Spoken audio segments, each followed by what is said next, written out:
देखिए होता क्या है, कुछ तत्वों को छोड़कर जितने भी तत्व होते हैं वो प्रकृति में संयुक्त अवस्था में पाए जाते हैं। देखिए जो ध्यान देने वाली बात है कि कुछ तत्व जैसे कार्बन है, सल्फर है, सोना, चांदी, प्लेटिनम और उत्कृष्ट गैसें, यानी इन तत्वों को छोड़कर अन्य जो तत्व होते हैं वो प्रकृति में संयुक्त अवस्था में पाए जाते हैं और इन्हें कहा जाता है खनिज। तो देखिए बच्चों, भूपर्पटी में जिस रूप में, जिस संयुक्त अवस्था में तत्व हमें पाए जाते हैं उन्हें कहा जाता है खनिज। और देखिए इस खनिज से किसी भी धातु का शुद्धिकरण धातु कर्म कहलाता है।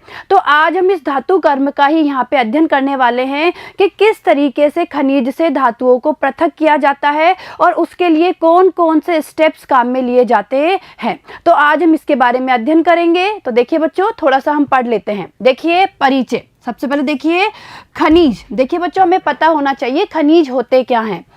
प्रकृति में संयुक्त अवस्था में पाए जाने वाले धातु जिनमें विभिन्न धातुओं के कुछ यौगिक मिश्रित हो तथा जिनमें रेत, कंकड़, पत्थर आदि अशुद्धियां संयुक्त रूप से विद्यमान हो, खनिज कहलाते हैं। तो देखिए बच्चों, खनिज क्या होता है भाई? प्रकृति में संयुक्त अवस्था में पाए जाने वाले धातु जिनमें विभिन्न धातुओं के कुछ यौगिक क्या हो, मिश्रित हो, आपस में मिश्रित होते हैं, साथ ही साथ जिनमें रेत, कंकड़, पत्थर आदि की अशुद्धियां भी संयुक्त रूप से विद्यमान हो, खनिज कहलाते हैं। क्लियर है? आगे देखिए, धातुएं भूपर्पटी में खनिज के रूप में पाई जाती है। और देखिए बच्चों, जो धातुएं होती है वो हमारी भूपर्पटी में खनिज के रूप में पाई जाती है, जिन्हें हम खनन के द्वारा प्राप्त करते हैं। तो हम इन्हें कैसे प्राप्त करते हैं? खनन के द्वारा। और देखिए जहाँ पे खनन किया जाता है, यह कहने का मतलब है जहाँ से हमें धातुएं प्राप्त होती है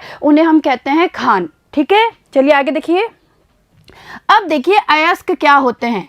वे खनिज जिनसे कम लागत एवं आसानी से सुविधा पूर्वक विभिन्न धातुओं का निष्कर्षण किया जा सकता हो, अयस्क कहलाते हैं। यानी हम क्या बोल सकते हैं? अर्थात ऐसे खनिज जिनसे धातुएं प्राप्त की जाती है। तो ऐसे खनिज जिनसे कि धातुएं प्राप्त की जाती है, ये हम कह सकते हैं कि वे खनिज जिनसे कम लागत एवं आसानी से सुविधा पूर्वक विभिन्न धातुओं का निष्कर्षण किया जा सकता है, उन्हें हम क्या कहते हैं? अयस्क। ठीक है, तो वो क्या कहलाते हैं?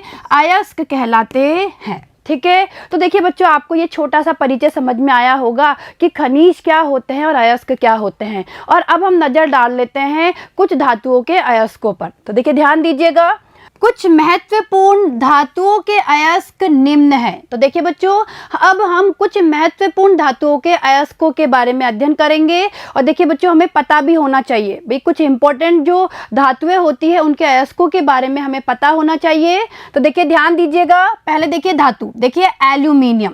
तो देखिए एल्यूमिनियम के अयस्क देखिए बॉक्साइट और केओलिनाइट। क्लियर है? और देखिए इनका संगठन देखिए, संगठन देखिए AlOX और ये OH और ये ब्रैकेट के बाहर होल 3-2x। ठीक है, तो ये हो गया हमारे बॉक्साइट का संगठन हो गया। और देखिए बच्चों, यहाँ पे जो ये X है, देखिए यहाँ पे जो ये X है ना, तो X का जो मान होता है वो 0 से तो ज़्यादा होता है लेकिन 1 से क्या होता है? कम। देखिए बच्चों, वापस समझने की कोशिश करिए कि यहाँ पे जो ये X है, ये जो x है, तो x का मान 0 से तो ज़्यादा होता है लेकिन 1 से क्या होता है? कम होता है। ठीक है, आगे देखिए केओलिनाइट का देखिए Al2 ब्रैकेट में OH4 Si2O5 और ये देखिए ये बड़े ब्रैकेट में बंद है। तो ये हो गया हमारे केओलिनाइट का संगठन।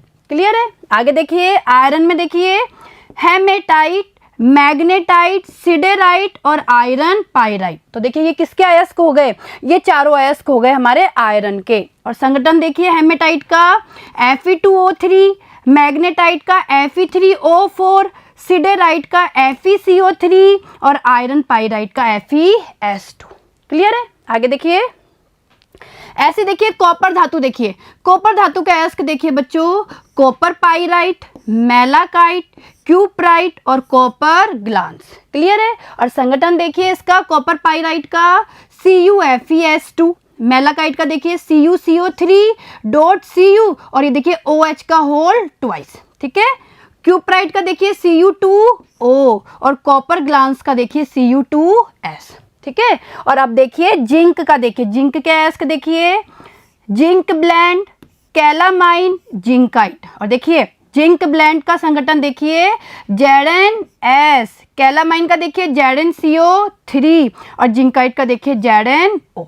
क्लियर है। तो देखिए बच्चों ये हो गए हमारे कुछ महत्वपूर्ण धातुओं के अयस्क और उनके संगठन, और इनके बारे में हमें पता होना जरूरी है। ठीक है, चलें आगे। चलिए अब देखिए अयस्कों से धातु पृथक्करण में प्रयुक्त होने वाली संपूर्ण वैज्ञानिक व प्रौद्योगिक प्रक्रिया धातु कर्म कहलाती है। तो देखिए जो ध्यान दीजिएगा भाई, होता क्या है कि अयस्कों से धातु पृथक्करण में प्रयुक्त होने वाली प्रक्रिया को, यानी संपूर्ण वैज्ञानिक व प्रौद्योगिक प्रक्रिया को क्या कहा जाता है? धातु कर्म कहा जाता है। ठीक है, आगे देखिए, किसी तत्व के संयुक्त अवस्था में निष्कर्षण एवं पृथक्करण में कई सिद्धांत निहित होते हैं। ठीक है, आगे देखिए, अयस्क मृदा तथा अवांछित पदार्थों द्वारा संदूषित होती है, जिसे अपअयस्क या गैंग कहा जाता है। देखिए बच्चों हमें पता होना चाहिए ये कि अपअयस्क क्या होते हैं या गैंग क्या होते हैं। तो देखिए जो अयस्क होते हैं, तो अयस्क में मृदा और कई प्रकार के अवांछित पदार्थ पाए जाते हैं, जिन्हें ही हम लोग अपअयस्क या गैंग कहते हैं। ठीक है, चलिए आगे देखिए, अयस्कों से धातु पृथक्करण तथा निष्कर्षण में मुख्यतः निम्न पद होते हैं। तो देखिए जो ध्यान दीजिएगा भाई, अगर हमें अयस्कों से धातु का पृथक्करण या निष्कर्षण करना है तो उसके कुछ स्टेप्स होते हैं, कुछ पद होते हैं। तो देखिए पहला पद देखिए बच्चों, अयस्क का सांद्रण, यानी सबसे पहले अयस्क का क्या किया जाता है? सांद्रण किया जाता है। दूसरा देखिए सांद्रित अयस्क से तत्व का पृथक्करण, और तीसरा देखिए धातु का शुद्धिकरण। ठीक है, तो ये 3 स्टेप्स होते हैं जिनका हम बारी बारी से अध्ययन करेंगे। ठीक है, आगे देखिए, धातु कर्म के सिद्धांतों में सांद्रित अयस्क के धातु में प्रभावी अपचयन में ऊष्मागतिकीय तथा विद्युत रासायनिक पक्ष निहित होते हैं। अब देखिए बच्चों ध्यान दीजिएगा भाई, यहाँ पे जो हम ये स्टेप्स काम में ले रहे हैं, या कहने का मतलब है कि धातु कर्म के जो सिद्धांत होते हैं उसमें सांद्रित अयस्क के धातु में प्रभावी अपचयन में ऊष्मागतिकीय और वैद्युत रासायनिक सिद्धांत भी निहित होते हैं, और हम इन दोनों सिद्धांतों का भी इस यूनिट में अध्ययन करेंगे। ठीक है, चलिए आगे देखिए, अब देखिए अयस्कों का सांद्रण। तो देखिए बच्चों अब हम सबसे पहले पहली स्टेप के बारे में अध्ययन करेंगे, अयस्कों के सांद्रण के बारे में। तो देखिए ध्यान दीजिए, सांद्रण की क्रिया करने से पहले अयस्कों को श्रेणीकृत किया जाता है और उचित आकार में तोड़ा जाता है। इसमें कई पद सम्मिलित होते हैं। तो देखिए बच्चों अयस्कों का सांद्रण करने से पहले क्या होता है? अयस्कों को श्रेणीकृत किया जाता है, इनको तोड़ा जाता है और छोटे छोटे चूर्ण में, या हम बोल सकते हैं पाउडर में इन्हें बदला जाता है, इनका चूर्णीकरण किया जाता है, और ये कार्य होता है स्टैंप मिल तथा बॉल मिल में। ठीक है, आगे देखिए, अवांछित पदार्थों जैसे रेत, क्ले आदि का अयस्कों से निष्कासन का प्रक्रम अयस्क सांद्रण, प्रसाधन अथवा सज्जीकरण कहलाता है। तो देखिए अवांछित पदार्थों जैसे रेत है, क्ले है, अगर आदि का अयस्कों से निष्कासन किया जाता है, इसे कहते हैं अयस्क सांद्रण, यानी इस प्रक्रम को अयस्क सांद्रण या फिर प्रसाधन अथवा सज्जीकरण कहते हैं। ठीक है, आई बात समझ में यहाँ तक की? आगे देखिए, अयस्कों के सांद्रण के पद का चयन उपस्थित धातु के यौगिक एवं अपअयस्क यानी गैंग के भौतिक गुणों में अंतर पर निर्भर करता है। अब देखिए बच्चों अयस्कों के सांद्रण की बहुत सी विधियां होती है, तो कौन सी विधि या कौन सा पद काम में आएगा ये किस पे निर्भर करता है? धातु के यौगिक, यानी जो हम अयस्क है तो अयस्क में उपस्थित धातु के यौगिक, और जो अपअयस्क है उसके भौतिक गुणों में जो अंतर है उसके ऊपर निर्भर करता है कि किस क्रियाविधि के द्वारा या किस पद के द्वारा अयस्कों का सांद्रण किया जाएगा। और आगे देखिए, कुछ सांद्रण विधियां अग्र प्रकार से है। तो देखिए अब हम कुछ सांद्रण की विधियों के बारे में अध्ययन करेंगे, जिसमें देखिए द्रव्य धावन विधि है, इसके अलावा चुंबकीय पृथक्करण विधि है, फैन पल्लवन विधि है और निक्षालन है। तो इन 4 प्रकार की अयस्कों के सांद्रण की विधि का हम यहाँ पे अध्ययन करेंगे। तो देखिए बच्चों ध्यान दीजिएगा। देखिए पहला देखिए द्रव्य धावन। तो देखिए बच्चों पहला क्या है, द्रव्य धावन, यानी जो पहला पद है या पहली विधि है वो क्या है, द्रव्य धावन। तो देखिए इस विधि में चूर्णित अयस्क को ऊपर की ओर बहती हुई जल की तेज धारा से धोया जाता है। देखिए इस विधि में होता क्या है, जो चूर्णित अयस्क होता है ना, उसको ऊपर की ओर बहती हुई जल की तेज धारा से धोया जाता है, जिसके कारण हल्के गेंग के कण जल के साथ बहकर निकल जाते हैं तथा भारी अयस्क के कण शेष रह जाते हैं। ठीक है, तो इससे होता क्या है भाई, जो हल्के गेंग होते हैं, मतलब गेंग के जो कण होते हैं हल्के, वो तो जल के साथ बहकर निकल जाते हैं और भारी अयस्क के कण शेष रह जाते हैं। ठीक है, यह विधि अयस्क तथा गेंग के आपेक्षिक घनत्वों के अंतर पर निर्भर करती है। तो देखिए ध्यान दीजिएगा, यह विधि किस पर निर्भर करती है, अयस्क तथा गेंग के आपेक्षिक घनत्वों के अंतर पर। ठीक है, आगे देखिए, यह गुरुत्वीय पृथक्करण का ही एक प्रकार है। तो देखिए बच्चों इस विधि को एक और नाम दिया गया है गुरुत्वीय पृथक्करण, यानी ये जो विधि है, जो द्रव्य धावन विधि है, ये एक प्रकार की गुरुत्वीय पृथक्करण विधि ही होती है। ठीक है, आगे देखिए, अब दूसरा देखिए चुंबकीय पृथक्करण विधि। देखिए तो ध्यान दीजिएगा, यदि अयस्क या गेंग में से कोई भी एक चुंबकीय क्षेत्र की ओर आकर्षित हो सकता है, तब इस विधि द्वारा पृथक्करण किया जाता है। तो देखिए ध्यान दीजिएगा भाई, अयस्क या गेंग में से कोई भी एक अगर चुंबकीय क्षेत्र की ओर आकर्षित होता है, तब हम लोग चुंबकीय पृथक्करण विधि को काम में लेते हैं। आगे देखिए, यह विधि अयस्क के घटकों में चुंबकीय गुणों की भिन्नता पर आधारित है। तो देखिए ध्यान दीजिएगा भाई, यह जो विधि होती है ना, वो अयस्क के घटकों में चुंबकीय गुणों की भिन्नता पर आधारित होती है। और उदाहरण देखिए, लौह अयस्क, यानी जो लौह अयस्क है उसका सांद्रण कैसे किया जाता है, चुंबकीय पृथक्करण विधि के द्वारा किया जाता है। तो आगे देखिए, इसमें चुंबक की ओर आकर्षित होने वाले अयस्क को चुंबक की ओर आकर्षित ना होने वाली अशुद्धियों से चुंबकीय पृथक्करण द्वारा अलग कर लिया जाता है। यानी होता क्या है, चुंबक की ओर आकर्षित होने वाले अयस्क को चुंबक की ओर आकर्षित ना होने वाली अशुद्धियों से क्या कर लिया जाता है, पृथक कर लिया जाता है, और इसे कहते हैं चुंबकीय पृथक्करण विधि। आगे देखिए, इसके लिए चूर्णित अयस्क को घूमते हुए पट्टे पर डाला जाता है, जो चुंबकीय रोलर पर लगा होता है। यानी होता क्या है भाई, यहाँ 2 चुंबकीय रोलर होते हैं और चुंबकीय रोलर पर एक पट्टा घूमता है और उस पट्टे पर चूर्णित अयस्क को डाला जाता है। ठीक है, चुंबकीय पदार्थ पट्टे की ओर आकर्षित होते हैं तथा पास में गिरते हैं। भाई जो चुंबकीय पदार्थ होते हैं वो तो पट्टे की ओर आकर्षित होंगे और कहाँ गिरेंगे, वो पास में गिरते हैं, रोलर्स के पास में गिरते हैं। आगे देखिए, देखिए बच्चों समझने की कोशिश करिए इस डायग्राम से। भाई चुंबकीय पृथक्करण विधि आपको अच्छे से समझ में आ जाएगी इस डायग्राम से। देखिए देखिए बच्चों, होता क्या है, ये जो दो गोल गोल आपको दिखाए गए हैं, ये क्या है, चुंबकीय रोलर है। क्या है, ये चुंबकीय रोलर है।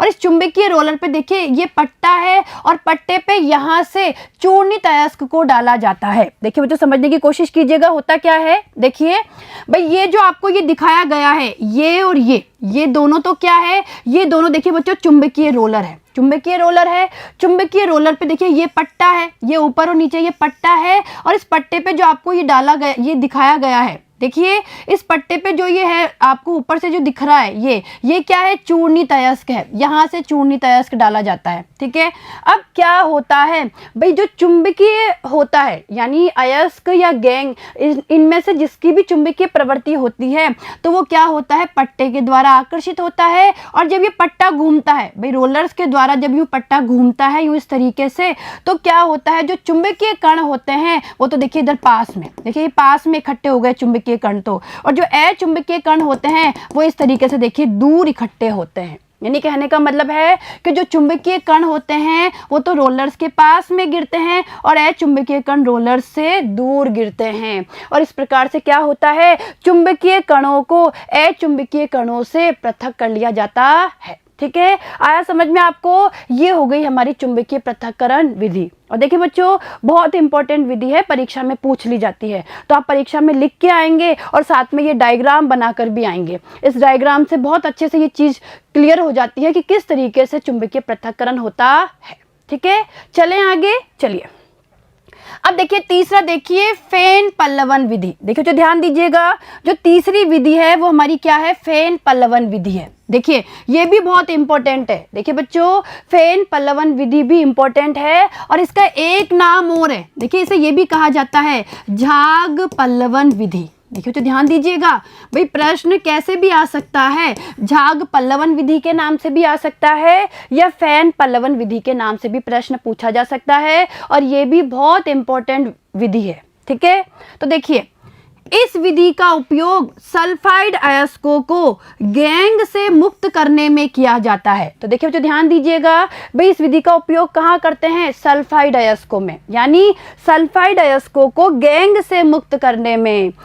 इस विधि में चूर्णित अयस्क का पानी के साथ निलंबन बना लिया जाता है। तो देखिए होता क्या है, सबसे पहले चूर्णित अयस्क का पानी के साथ निलंबन बनाते हैं। ठीक है, और इसमें संग्राही तथा फेन स्थायीकारी मिला देते हैं। यानी क्या क्या लिया भाई, पहले तो हमने क्या किया, चूर्णित अयस्क का पानी में मिलाकर निलंबन लिया, तो हम इसमें निलंबन और निलंबन में मिलाते हैं संग्राही और फेन स्थायीकारी। ठीक है, अब हम देख लेते हैं कि संग्राही के रूप में किसे लेते हैं और फेन स्थायीकारी के रूप में किसे लिया जाता है। तो देखिए संग्राही के रूप में चीड़ का तेल, वसा अम्ल, जैंथेट आदि लेते हैं, जो अयस्क कणों की एक क्लेदनीयता को बढ़ा देते हैं। ठीक है, यानी एक क्लेदनीयता का मतलब है गैर गीलापन। ठीक है, तो क्या होता है भाई, संग्राही के रूप में चीड़ का तेल, वसा अम्ल या जैंथेट को लिया जाता है। ठीक है, आगे देखिए फेन स्थायीकारी के रूप में क्रिसोल, एनिलीन को लिया जाता है। तो देखिए फेन स्थायीकारी के रूप में किस किस को लेते हैं, क्रिसोल को और एनिलीन को, जो फेन को स्थायित्व प्रदान करते हैं। ये क्या करते हैं, फेन, फेन यानी झाग, जो झाग है उनको स्थायित्व प्रदान करने का कार्य करते हैं। अयस्क के कण तेल से जबकि गैंग के कण जल से भीग जाते हैं। तो देखिए बच्चों, इसका जो मुख्य सिद्धांत होता है फेन पल्लवन विधि का या झाग पल्लवन विधि का, वो यही होता है। क्या होता है भाई, जो अयस्क के कण होते हैं ना वो तो तेल से भीगते हैं। ठीक है, जबकि गैंग के कण जल से भीग जाते हैं। ठीक है, इसमें देखिए एक क्या होती है, घूर्णित क्षेपनी। देखिए बच्चों एक घूर्णित क्षेपनी भी होती है, तो समझिए घूर्णित क्षेपनी मिश्रण को विलोडित करती है, यानी विलोडन का काम करती है उसको, एवं इसमें वायु प्रवाहित करती है। परिणाम स्वरूप फेन बनता है, इसमें अयस्क के कण एकत्र हो जाते हैं। तो देखिए होता क्या है, इस झाग पल्लवन विधि में भाई हम लोग निलंबन को लेंगे, जो अयस्क है मतलब जो चूर्णित अयस्क है उसका पानी में मिलाकर जो निलंबन बनाया है, तो उस निलंबन को लेते हैं, उसमें संग्राही और फेन स्थायीकारी को लेते हैं। तो होता क्या है, जिस टैंक में ये फेन पल्लवन विधि की जाती है, यानी जहाँ पे ये क्रिया विधि संपन्न होती है, वहाँ पे एक घूर्णित क्षेपनी लगी होती है। ये क्या करती है, उसको विलोडन करने का कार्य करती है और उसमें वायु प्रवाहित करती है। ठीक है, और इससे क्या होता है, इसके परिणाम स्वरूप फेन बनता है, यानी झाग बनते हैं और उनमें कौन इकट्ठा हो जाता है, अयस्क के कण। ठीक है बच्चों, अब देखिए फेन हल्का होता है जिसे मथकर निकाल लिया जाता है। तो देखिए बच्चों जो फेन होता है वो क्या होता है, हल्का होता है। ठीक है, जिसे क्या कर लिया जाता है, मथकर निकाल लिया जाता है। आगे देखिए, इससे अयस्क के कणों को अलग करने के लिए सुखा लिया जाता है। और देखिए इस फेन से अगर अयस्क के कणों को अलग करना है तो क्या कर लिया जाता है, इस फेन को सुखा लिया जाता है। क्लियर है? तो देखिए बच्चों ये डायग्राम देखिए, ये हमारे फेन पल्लवन विधि का डायग्राम है। देखिए फेन पल्लवन विधि का डायग्राम है और मैं आपको वापस कह रही हूँ कि ये बहुत ही इंपॉर्टेंट विधि है। ये फेन पल्लवन विधि या झाग पल्लवन विधि पूछी जाती है। तो अगर परीक्षा में प्रश्न आता है तो आप इस डायग्राम को बना के आएंगे। तो देखिए समझने की कोशिश करिए।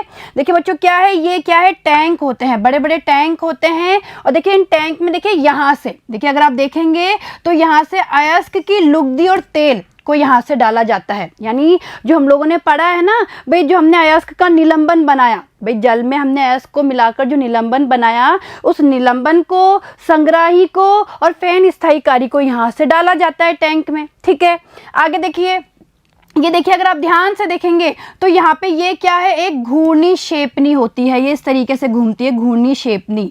ठीक है, और इसमें देखिए यहाँ से इस घूर्णी शेपनी के द्वारा क्या होती है, वायु अंदर क्या प्रवाहित होती है, वायु प्रवाहित होती है। ठीक है, और देखिए ये घूर्णी शेपनी क्या करती है, ये अंदर वायु को खींचकर जो हमने ये निलंबन और तेल का जो मिक्सचर डाला है इसको विलोडित करती है, इसको घुमाती है, या कह सकते हैं इसको हिलाती है। देखिए बच्चों, ये शेपनी वायु अंदर खींचकर लुगदी को विलोदित करती है। ठीक है, यानी उसका विलोडन करती है, उसको हिलाती है। और क्या होगा, जब ये इसको विलोडन करेगी, इसको हिलाएगी, तो झाग बनेंगे, यानी फैन बनेंगे। और फैन और अयस्क आपस में मिलकर देखिए ऊपर यहाँ पे देखिए ये इकट्ठे हो जाएंगे। ठीक है, इसे हम बोल सकते हैं खनिज फैन।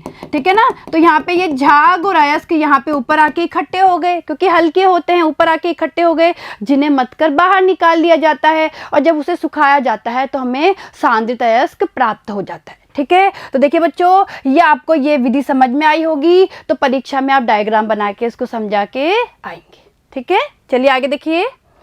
अब देखिए, कभी कभी तेल तथा जल के अनुपात को संयोजित करके अथवा अवनमकों का उपयोग करके दो सल्फाइड अयस्कों को पृथक किया जा सकता है। तो देखिए बच्चों, होता क्या है कि कभी कभी तेल या जल के अनुपात को संयोजित करके या अवनमकों, देखो अवनमक होते हैं जिनको काम में लेकर दो सल्फाइड अयस्कों को भी हम इस फेन पल्लवन विधि के द्वारा पृथक कर सकते हैं। ठीक है, आगे देखिए, उदाहरण देखिए।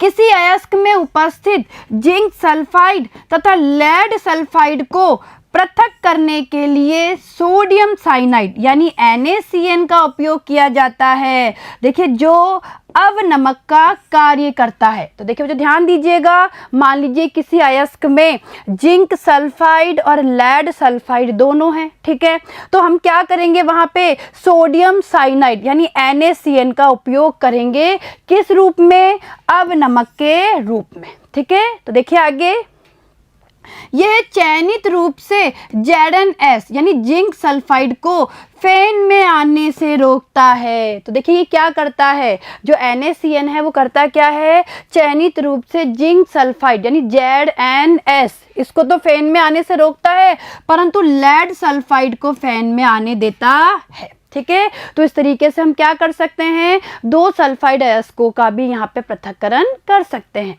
ठीक है, चलें आगे, चलिए अब देखिए चौथी विधि देखिए, निक्षालन। तो देखिए बच्चों, जो चौथी विधि पढ़ेंगे हम वो निक्षालन के बारे में पढ़ेंगे। तो देखिए ध्यान दीजिएगा, यदि अयस्क किसी उपयुक्त विलायक में विलय हो तो निक्षालन का प्रयोग करते हैं। तो देखिए बच्चों ध्यान दीजिएगा, भाई निक्षालन के द्वारा अयस्कों का सांद्रण कब किया जाता है, जब अयस्क किसी उपयुक्त विलायक में विलय होता है। ठीक है, तो पहला देखिए, बॉक्साइट से एल्यूमिना का निक्षालन। तो देखिए एल्यूमिनियम के मुख्य अयस्क बॉक्साइट में अधिकांशतः SiO2 यानी सिलिका। देखिए बच्चों, SiO2 को क्या कहा जाता है, सिलिका। तो देखिए सिलिका, आयरन ऑक्साइड तथा टाइटेनियम ऑक्साइड यानी TiO2 की अशुद्धियां होती है। तो देखिए ध्यान दीजिएगा, भाई जो बॉक्साइट है उसमें सिलिका की, आयरन ऑक्साइड की तथा टाइटेनियम ऑक्साइड की अशुद्धियां होती है। ठीक है, आगे देखिए, 473 से 523 केल्विन ताप तथा 35 से 36 बार दाब पर सांद्रण के लिए चूर्णित अयस्क को सांद्र सोडियम हाइड्रोक्साइड विलयन के साथ गर्म किया जाता है। तो देखिए ध्यान दीजिएगा, भाई 473 से 523 केल्विन ताप पर तथा 35 से 36 बार दाब पर सांद्रण के लिए जो चूर्णित अयस्क है उसको सांद्र सोडियम हाइड्रोक्साइड विलयन यानी NaOH, सांद्र NaOH विलयन के साथ क्या किया जाता है, गर्म किया जाता है। इस प्रकार Al2O3 सोडियम एल्यूमिनेट के रूप में, देखिए ध्यान दीजिएगा, सोडियम एल्यूमिनेट के रूप में निष्कर्षित हो जाता है एवं SiO2 यानी सिलिका की अशुद्धियां भी सोडियम सिलिकेट के रूप में घुल जाती है तथा अन्य अशुद्धियां शेष रह जाती है। तो देखिए होता क्या है, देखिए बच्चों Al2O3 को कहते हैं एल्यूमिना। तो देखिए होता क्या है, एल्यूमिना सोडियम एल्यूमिनेट के रूप में निष्कर्षित होता है और जो हमारी SiO2 सिलिका है, सिलिका की अशुद्धियां सोडियम सिलिकेट के रूप में घुल जाती है और अन्य अशुद्धियां भी शेष रह जाती है। ठीक है, चलिए आगे देखिए। देखिए बच्चों इस अभिक्रिया को देखिए, ये एल्यूमिना है, ठीक है, और एस का मतलब क्या है, ये सॉलिड है। तो एल्यूमिना की अभिक्रिया जब सांद्र NaOH सोडियम हाइड्रोक्साइड के विलयन के साथ करवाई जाती है तो देखिए क्या होगा, और ये जल है, ठीक है, अभिक्रिया होगी और देखिए हमारा ये सोडियम एल्यूमिनेट बनेगा। क्या बन गया, सोडियम एल्यूमिनेट बन गया। क्लियर है, चलिए आगे देखिए। विलयन में CO2 गैस प्रवाहित कर एल्यूमिनेट को, देखिए जो ये सोडियम एल्यूमिनेट बना है उसकी बात हो रही है कि विलयन में CO2 गैस प्रवाहित करके एल्यूमिनेट को उदासीन कर लिया जाता है एवं जल योजित Al2O3 यानी जल योजित एल्यूमिना अवक्षेपित हो जाता है। ठीक है, इस अवस्था में विलयन में ताजा बना जलयोजित एल्यूमिना का नमूना मिलाया जाता है, इसे बीजारोपण कहते हैं। तो देखिए बच्चों ध्यान दीजिएगा, इस अवस्था में क्या होता है, विलयन में ताजा बना जल योजित एल्यूमिना यानी Al2O3 जल योजित Al2O3 का नमूना मिलाया जाता है और इसे हम क्या कहते हैं, बीजारोपण। ठीक है, आगे देखिए। यह अवक्षेपण को प्रेरित करता है। तो देखिए बच्चों ये अवक्षेपण को क्या करता है, प्रेरित करता है। तो देखिए अभिक्रिया को देखिए, देखिए हमारा सोडियम एल्यूमिनेट है और देखिए इसमें CO2 प्रवाहित कर रहे हैं तो देखिए जलयोजित एल्यूमिना, ये क्या बन गया, जलयोजित एल्यूमिना, और साथ में देखिए NaHCO3 सोडियम बाइकार्बोनेट। क्लियर है, आगे देखिए। सोडियम सिलिकेट विलयन में शेष रह जाता है तथा जल योजित एल्यूमिना को छानकर, सुखाकर तथा गर्म करके पुनः शुद्ध Al2O3 प्राप्त किया जाता है। तो देखिए ये हमारा जल योजित एल्यूमिना है। देखिए बच्चों अभिक्रिया को देखिए, देखिए यह जलयोजित एल्यूमिना है, इसको छानकर, सुखाकर और देखिए 1470 केल्विन ताप पर गर्म किया जाता है तो जल तो बाहर निकल जाता है इसमें से और क्या रह जाता है, हमारा शुद्ध एल्यूमिना रह जाता है। ठीक है, तो ये आपको निक्षालन की विधि समझ में आई। चलिए आगे देखिए।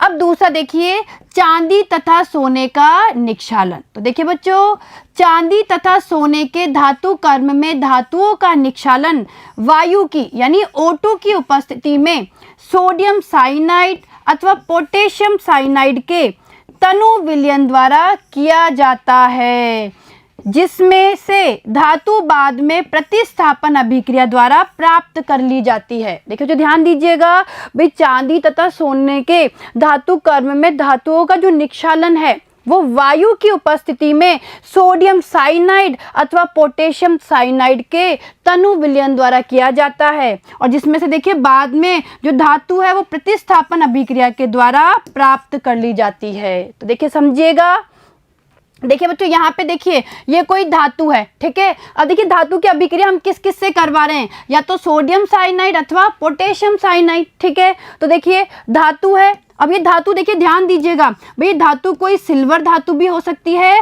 या गोल्ड यानी सोना भी हो सकता है, यानी चांदी या सोना। एम का मतलब है धातु, मेटल, और ये मेटल कोई चांदी भी हो सकती है यानी चांदी भी हो सकती है या सोना भी हो सकता है, ठीक है। आगे देखिए, जब ये साइनाइड से अभिक्रिया करेगा Cn- से और देखिए जल और O2 की उपस्थिति में, तो देखिए ये एक हमारा संकुल बनेगा, ये हमारे कॉम्प्लेक्स का क्या होगा, निर्माण होगा, एक साइनो कॉम्प्लेक्स बनेगा और साथ में देखिए 4OH-, ठीक है। और जो ये संकुल बना है भाई, जो ये हमारा ऋणात्मक संकुल है, ये जो ऋणात्मक साइनो संकुल बना है, इसकी अभिक्रिया जब जिंक से करवाई जाती है तो प्रतिस्थापन हो जाता है, यानी यहाँ पे एम धातु की जगह जिंक आ जाता है और हमें देखिए शुद्ध अवस्था में धातु प्राप्त हो जाती है, ठीक है। तो ये जो प्रोसेस होता है वो चांदी या सोने के लिए होता है। तो ये निक्षालन की क्रियाविधि आपको समझ में आई होगी कि किस तरीके से चांदी और सोने का निक्षालन हम कर सकते हैं, ठीक है बच्चों। आया समझ में यहाँ तक का? आगे देखिए।